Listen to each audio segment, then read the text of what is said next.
ವಿಶೇಷ ಅಂದರೆ ಅವ್ರದ್ದು ಹುಟ್ಟುಹಬ್ಬ ಅನ್ನೋದಕ್ಕಿಂತ ಪ್ರತಿನಿತ್ಯ ಜನರು ಅವ್ರ ಜೊತೆನೇ ಇರ್ತಾರೆ. ಇಡೀ ಕ್ಷೇತ್ರ ಅಲ್ಲ, ಇಡೀ ಸ್ಟೇಟಲ್ಲಿ ಅವರು ತುಂಬ ಹೆಸರು ಗಳಿಸಿದ್ದಾರೆ. ಒಳ್ಳೆ ಸಮಾಜ ಸೇವಕರು. ಕಷ್ಟ ಅಂದಿದ ತಕ್ಷಣ ಅವ್ರ ಜೊತೆಗೆ ನಿಂತ್ಕೊಳ್ಳುವಂಥ ಏಕೈಕ ವ್ಯಕ್ತಿ. ಯಾವ MLA, ಮಿನಿಸ್ಟ್ರು, ಯಾವ ಕಾರ್ಪೊರೇಟ್ರು ಯಾರೂ ಕೆಲಸ ಮಾಡಲ್ಲ.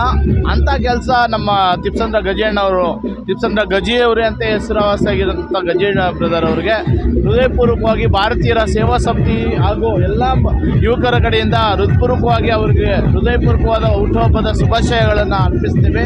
ಯಾಕೆಂದರೆ ಇವತ್ತು ಅವರು ಹುಟ್ಟುಹಬ್ಬ ಅಂತ ಅನ್ನೋದಕ್ಕಿಂತ ಅವರು ಇಡೀ ಲಕ್ಷಾಂತರ ಜನರ ಮನಸ್ಸನ್ನು ಗೆದ್ದಿರ್ತಕ್ಕಂಥ ಏಕೈಕ ವ್ಯಕ್ತಿ ಅವರು. ಇದುವರೆಗೂ ಯಾವ ಒಂದು ರಾಜಕೀಯದಲ್ಲೂ ಇರಲಿಲ್ಲ, ಯಾವುದರಲ್ಲೂ ಇಲ್ಲ. ಅವರು ಒಳ್ಳೆ ಮನಸ್ಸು, ಅವರು ಕೊಡುವಂಥ ಪ್ರೀತಿಗೆ ಇವತ್ತು ಇಷ್ಟು ಸಾವಿರಾರು ಜನ ಬಂದು ಅವರಿಗೆ ಆಶೀರ್ವಾದ ಮಾಡುವಂಥ ಕೆಲಸ ಆಗ್ತಾಯಿದೆ.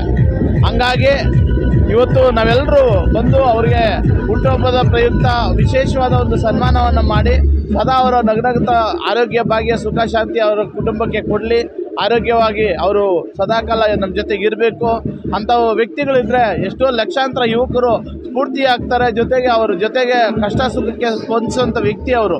ಹಾಗಾಗಿ ಅವ್ರಿಗೆ ಸುಮಾರು ಜನ ನಾವು ಇಡೀ ಬೆಂಗಳೂರಿನ ಎಲ್ಲ ಯುವಕರು ಬಂದು ನಮ್ಮ ಭಾರತೀಯರ ಸೇವಾ ಸಮಿತಿ, ಆಮೇಲೆ ಅಂಬೇಡ್ಕರ್ ಭೀಮ್ ಸೇವಾ ಸಮಿತಿ, ಎಲ್ಲ ಸಂಘಟಕರು ಬಂದು, ಮೂಲ ನಿವಾಸಿ ಅಂಬೇಡ್ಕರ್ ಸಂಘದ ಎಲ್ಲ ಮುಖಂಡರು ಬಂದು, ಹಾಗೆ ಯಾದವ ಯುವ ಸಂಘ ಘಟಕದ ಅಧ್ಯಕ್ಷರು ಹರಿಕೃಷ್ಣ ಯಾದವ್ ಮತ್ತು ಎಲ್ಲ ತಂಡದವರು ಬಂದು ಇವತ್ತು ಹುಟ್ಟುಹಬ್ಬದ ಪ್ರಯುಕ್ತ ಅವರಿಗೆ ಶುಭಾಶಯವನ್ನು ಕೋರಿದ್ದೀವಿ.